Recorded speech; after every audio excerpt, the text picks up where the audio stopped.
In this video, we're going to discuss the stereochemistry of the Diels-Alder reaction.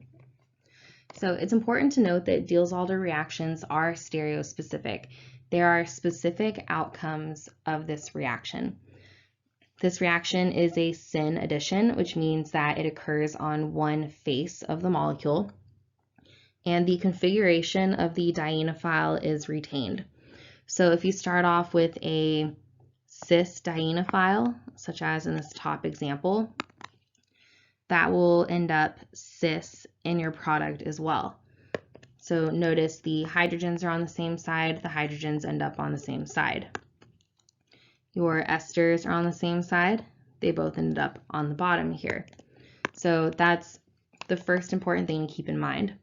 And in the bottom example, your dienephile has a trans conformation. So notice you have one ester down and one ester up. So this is, again, in the trans conformation in the product. And this is also going to have an enantiomer. And that's also an important thing to remember. The top example does not have an enantiomer because there is a plane of symmetry. But if those two substitutions had not been identical, you would have had an enantiomeric outcome. So if you start off with a cis dienephile, you will end up with a cis product.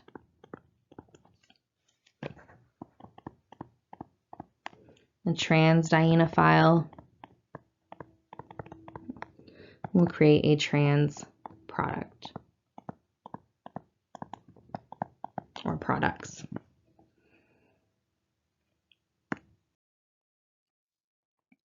The diene has to react in the S-cis conformation, and that's just because you're creating bonds in this direction, right? You can't really do that from the S-trans conformation. You would end up with something really, really wacky. So remember that these dienes can interconvert by rotation around the single carbon-carbon bond. The S-trans is much more stable, but the resulting product from using the S-trans diene would be very highly strained because of the twisting action you would get from that, and therefore it doesn't form.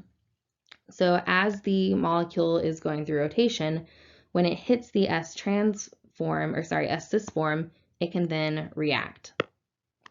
So that's important to keep in mind. Now, because of this, if you have a cyclic diene that is locked into the S-cis conformation, that reaction is going to happen super fast. So if you have a 1,3-cyclopentadiene and you react it with maleic anhydride, at room temperature, this reaction is going to happen so very quickly. You can do the same thing with two equivalents of 1,3-cyclopentadiene. This reaction will be a little bit slower because you don't have the benefit of this electron withdrawing group, the anhydride, but it'll still work. So you'll still get some outcome here. And this would be called dicyclopentadiene. This is the dimer form of cyclopentadiene. So dimer is kind of a similar word to polymer. Polymer means many units. Dimer means 2 units.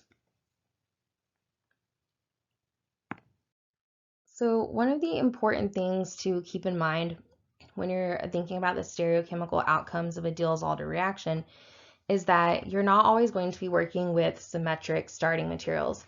So in the previous examples of all these different stereochemical rules, our starting materials were all symmetrical. But what happens when your starting material is asymmetrical and you have to start worrying about, where your electron withdrawing group points towards and your substituents on your diene point towards? So there are some common conventions that are used in order to determine the major and minor products. So the first thing we need to discuss is that there are 2 different types of products that are formed. There is what's called the endo product and the exo product.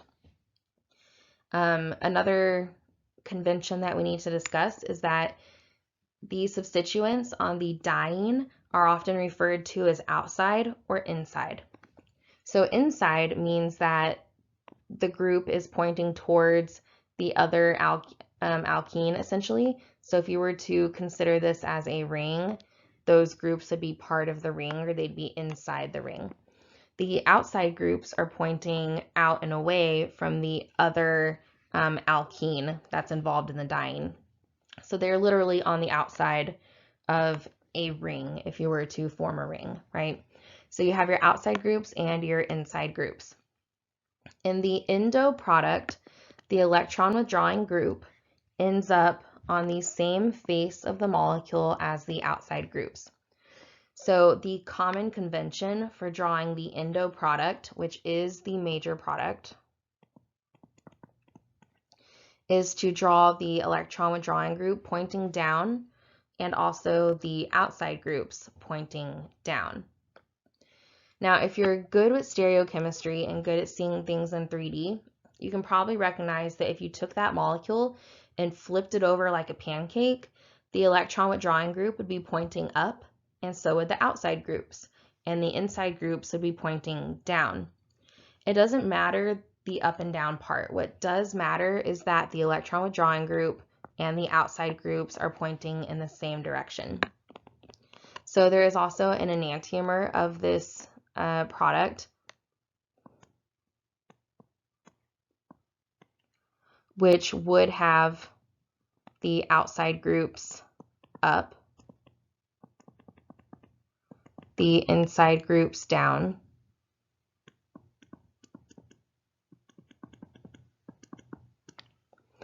and the electron withdrawing groups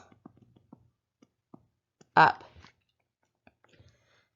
So this would not be the same as flipping this over as a pancake. If you flipped it over as a pancake, the electron withdrawing group would be on this carbon instead. But the key thing here is that your electron withdrawing group ends up on the same face as the outside group. And if you can remember that, you're going to draw the correct product every time. Now, the reason that happens is that the reaction is actually favored because the pi electrons of the dienophile's electron withdrawing group, so not the pi electrons of the alkene, but the pi electrons of the withdrawing group. So think, it could be an aldehyde, a carboxylic acid, anything that has like a pi electron system are going to be directly above or below the pi electrons of the diene. And that's what causes the electron withdrawing group to be pointing in the same direction as the outside groups. So again, the common convention for drawing the endo product. The outside groups go down, electron withdrawing group is drawn down, and the inside groups are drawn up. The key thing being that these have to be the same. For the exo product, you may notice that the electron withdrawing group is opposite of the outside groups. So for exo, people commonly draw outside down and the electron withdrawing groups up and the inside groups up.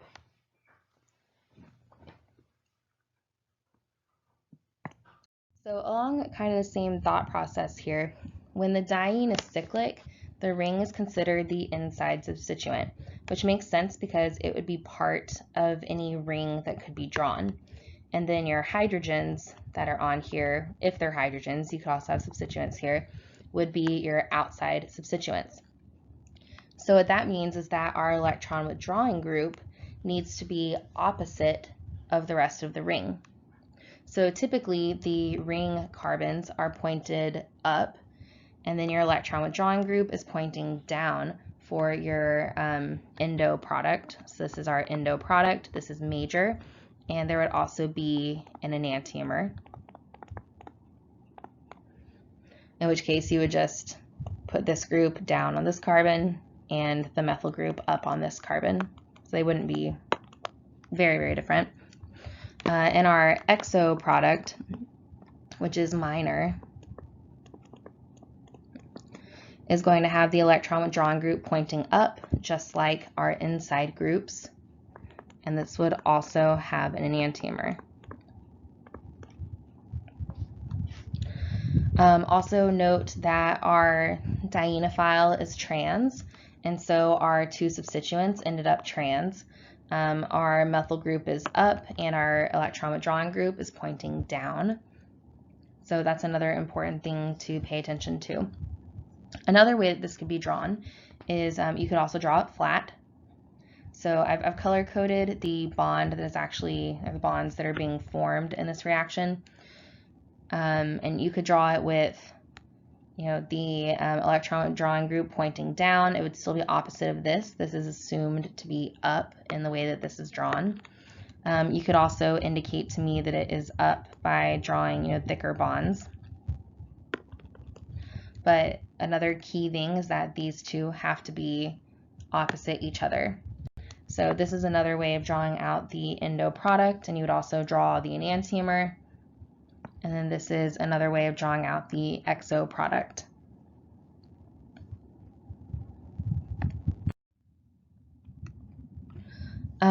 So we already talked about how the dienephile's configuration is retained in the Diels-Alder product, but the configuration of the diene is also retained.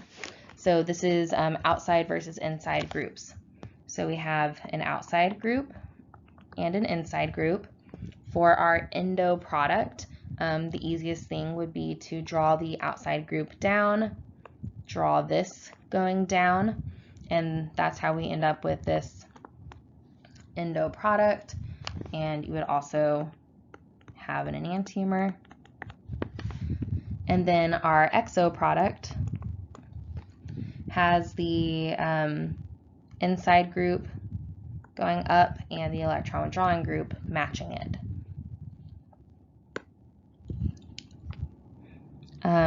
The interesting thing about these is that they are essentially the same molecule.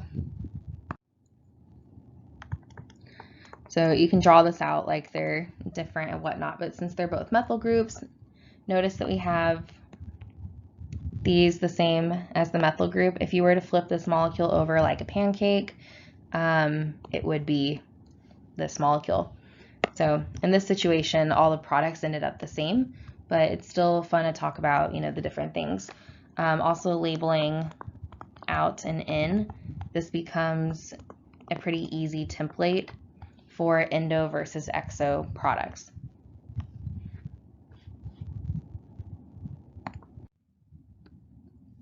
So this page here was copied from the Solomon's textbook when we were using that in class. I copied it because it is a very, very good demonstration of how the endo product is formed.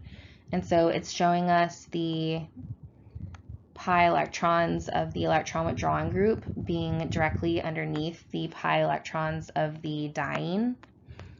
And that's how the endo group is formed. In this other molecule, the pi electrons of the electron withdrawing group are actually away and pointing out from the pi electron density of the diene, and so they're not going to be above or below. Here, when you draw your pi electrons down, think of your electron density, they fall right under it.